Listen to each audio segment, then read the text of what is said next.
എടാ പൊന്നുമക്കളെ, ആരെങ്കിലും ഈ സമയത്ത് ഉറങ്ങാതിരിക്കുന്നവർ ചെറിയ സഹായം ചെയ്യണം. ഈ ചേച്ചിക്ക്, പാവം ചേച്ചിക്ക് ഒരു ഇച്ചിരി നൂല് ജപിച്ചുകൊണ്ട് പോകാം. ചേച്ചി ഉറങ്ങിയിട്ട് ദിവസങ്ങളായി. ചേച്ചിക്ക് മനുഷ്യരെ കാണുമ്പോൾ മനതാരിൽ ഭയങ്കര ഭയം.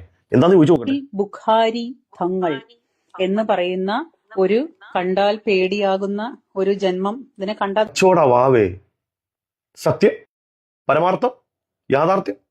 മാവാച്ചിക്ക് പേടി വരുന്ന ഇവരെ കാണുമ്പോ എന്താ സംഭവം? എന്താണ് ജന്മം ഇതിനെ കണ്ടാൽ തന്നെ പേടിയാവുന്നില്ലേ? ഇല്ല ചേച്ചി, എനിക്ക് പേടിയൊന്നും വന്നില്ല. ചേച്ചി നന്നായിട്ട് നോക്കിയേ. ചേച്ചി വെള്ളം ഉപയോഗിക്കാറുണ്ടോ? ഞങ്ങൾ പല കാര്യങ്ങൾക്കും വെള്ളം ഉപയോഗിക്കാറുണ്ട്. വീട്ടിൽ വെള്ളം ഉണ്ടെങ്കിൽ കണ്ണട എടുത്തതിന് ശേഷം മോതി തളിക്കുക, എന്നിട്ട് കണ്ണട വീണ്ടും എടുത്ത് വെക്കുക, എന്നിട്ട് നന്നായിട്ടൊന്ന് മിഴി തുറന്ന് നോക്കിയേ. തലയിൽ രാജകീയ പ്രൗഢിയുള്ള വെള്ള തലപ്പാവ്, മുഖത്തേക്ക് നോക്കിയാൽ മന്ദസ്മിതം തൂങ്ങിക്കും. നോക്കിയേ, മുഖത്തേക്ക് നോക്കിയേ, എന്നിട്ട് കണ്ട ചിരിക്കുന്നുണ്ട. താടി അലക്ഷ്യമായിട്ട് നീട്ടി വളർത്തുകയോ ജട പിടിപ്പിക്കുകയോ ചെയ്യാതെ വെട്ടി ഒതുക്കി മനുഷ്യനെന്ന് മനുഷ്യർക്ക് തോന്നുന്ന രൂപത്തിൽ. ഇനിയോ, മനുഷ്യന്റെ ഏറ്റവും വലിയ അന്തസ്സും ആത്മാഭിമാനവുമാണ് അവന്റെ വസ്ത്രം എന്നുള്ളത്. മനുഷ്യന്റെ ഏറ്റവും വലിയ അന്തസ്സാണ് അവന്റെ വസ്ത്രം. അത് ഗോപിഭാഗം മാത്രമല്ല, ശരീരം മുഴുവനും മറച്ചിരിക്കുകയാണ്. എന്തെങ്കിലും ഒരു നൂൽബന്ധമല്ല ധരിച്ചിരിക്കുന്നത്. നല്ല ശുഭ്രവസ്ത്രം, നീളമുള്ള വസ്ത്രം ധരിച്ചിരിക്കുകയാണ്. ആര് കണ്ടാലും അവർക്ക് വലിയ സന്തോഷം തോന്നുന്ന രൂപത്തിൽ, അവർക്ക് ആത്മാഭിമാനം തോന്നുന്ന രൂപത്തിൽ ഉള്ള വസ്ത്രം അവർ ധരിച്ചിരിക്കുന്നു. മാത്രമല്ല എല്ലാ ദിവസവും കുളിക്കുകയും വലിയേക്കും ചെയ്യും. പനി പിടിച്ചാൽ പോലെ എല്ലാ ദിവസവും കുളിക്കുകയും ചെയ്യും, വലിയേക്കും ചെയ്യും. എന്ന് മാത്രമല്ല, ഇവർ വിശ്വസിക്കുന്ന ആശയത്തിൽ ഇവരുടെ വിശ്വാസത്തിന്റെ ഭാഗം കൂടിയാണ്, വിശ്വാസത്തിന്റെ പാർട്ട് കൂടിയാണ് വൃത്തി, ശുദ്ധി എന്നുള്ളത്. ഒരല്പം ചാണകമോ മൂത്രമോ ഒക്കെ ഇവരുടെ കൈയുടെ ഏതെങ്കിലും ഭാഗത്തന്നെ വസ്ത്രത്തിനുള്ളിൽ ഇരിക്കുകയാണെങ്കിൽ ഇവർ ആരാധനയ്ക്ക് മുമ്പ് അത് നീക്കം ചെയ്തിട്ട് നിസ്കരിക്കാൻ പാടുള്ളൂ. അത്രയും വൃത്തി പ്രയോറിറ്റി കൊടുക്കുന്നവരാ. ഇവരെ കാണുമ്പോൾ പേടി വന്നെന്നാ.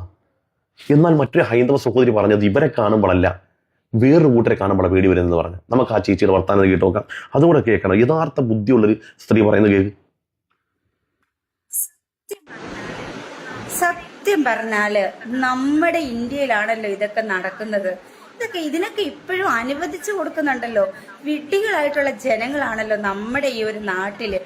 ഇതുകൊണ്ട് എന്ത് നേട്ടമാണ് ഉണ്ടാവുന്നത്? ഇതിലൊക്കെ വിശ്വസിക്കുന്ന ജനങ്ങൾ ഇന്നും ജീവിച്ചിരിപ്പുണ്ടല്ലോ. ഈ കഷ്ടമുണ്ട് കാണിക്കുന്ന കോമാളിത്തരങ്ങളും കോപ്രായങ്ങളും. അതിന് കൊട പിടിച്ചു കൊടുക്കാന് കുറെ ആളുകളും.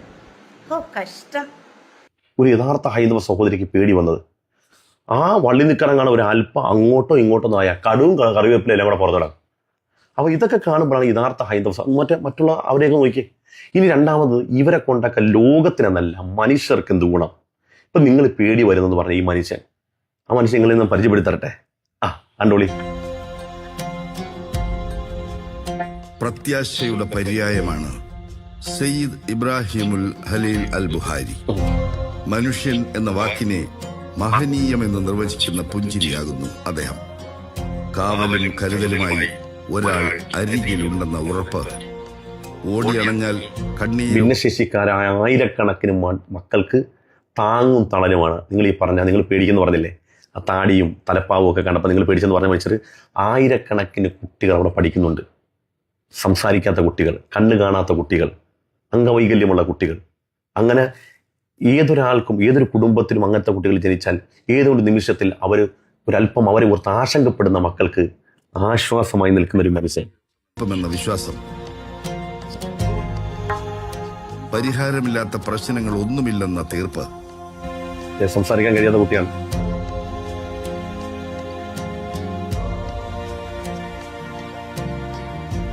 ഇന്നലകളിൽ നിന്ന് ആർജിച്ച ശക്തിയിലൂടെ ഇന്നിലെത്തി നിൽക്കുന്ന ആ വിശാല ലോകം നാളെയുടെ ചിറകിലേറി പറക്കുകയാണ്. ആ മക്കളുടെ ചിരി കണ്ടില്ലേ? അവരെ ചേർത്ത് പിടിച്ചുകൊണ്ട് ആ കുട്ടികളുടെ മാതാപിതാക്കൾക്ക് തന്നെ അവരുടെ ഹൃദയത്തിൽ ആശ്വാസത്തിന്റെ, സന്തോഷത്തിന്റെ തെളിനീര് ഉറവയെടുക്കുന്ന ഒരു കാഴ്ചയിൽ ഇതൊക്കെ ചെയ്യുന്ന മനുഷ്യരെ കാണുമ്പോൾ നിങ്ങൾക്ക് പേടി വരുന്നു.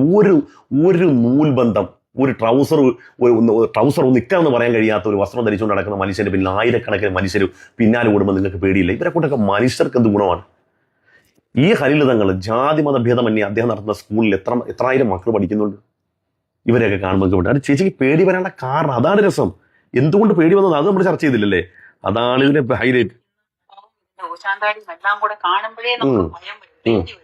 ഒരു മനുഷ്യനായിട്ട് അല്ല ഇതിനെ കാണാൻ പറ്റുന്നത്. മനസ്സിലായോ? നേരത്തെ നിങ്ങൾ കണ്ടില്ലേ? അപ്പൊ നമ്മളൊക്കെ എന്ത് ചെയ്യണം? ഞാൻ ആലോചിച്ച് നോക്കി, ഞാനൊക്കെ ആ സാധനം ഇട്ടിട്ട് ഇങ്ങനെ റോഡേ കൊണ്ട് നടന്ന എങ്ങനെ ഉണ്ടാവും? അപ്പൊ ചേച്ചിക്ക് പേടിയോടെ. എന്നെ ഇപ്പൊ എന്റെ ഈ താടിയും എന്റെ തൊപ്പിയൊക്കെ കാണുമ്പോൾ ചേച്ചിക്ക് ഭയങ്കര പേടിയാണ്, ഭയങ്കര ഭയമാണ്. അതേ സമയത്ത് നേരത്തെ ആ ഓടിയ മനുഷ്യനിട്ടിരിക്കുന്ന ആ വെള്ള ആ കോണകം ഞാൻ എടുത്ത് കൊടുത്താൽ എങ്ങനെ ഉണ്ടാവും? ഞാൻ എങ്ങനെ ഇത് പറഞ്ഞു തീർക്കുക? അപ്പോഴാണ് എന്നെ കാണുമ്പോൾ നിങ്ങൾക്ക് പേടിയില്ല, നല്ലൊരു ഭക്തൻ, നല്ലൊരു മനുഷ്യൻ.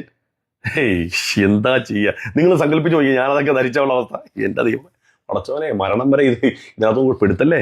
പറഞ്ഞിട്ടുള്ള കാര്യമാണ് എന്ത് മാറാട് കലാപം വീണ്ടും പറഞ്ഞ് മനുഷ്യ മനസ്സ് വേദനിപ്പിക്കരുതെന്ന്. മാറാട് കലാപം വീണ്ടും പറഞ്ഞ് മനുഷ്യ മനസ്സിനെ വേദനിപ്പിക്കരുതെന്ന് തങ്ങൾ പറഞ്ഞതാണ് ചേച്ചീനെ ഭയപ്പെടുത്തിയ കാര്യം. 2000 പേര് കൊല്ലപ്പെട്ട ഗുജറാത്ത് കലാപത്തിനെ കുറിച്ച് പറയുമ്പോൾ നമ്മൾ എന്താ പറയാറുള്ളത്? നമ്മളെന്നല്ല, ഇവരെ കഴിഞ്ഞു പോയ കാര്യങ്ങൾ പറഞ്ഞ് വീണ്ടും വീണ്ടും കുത്തിത്തിരിപ്പ് ഉണ്ടാക്കരുതെന്നാണ് പറഞ്ഞത്.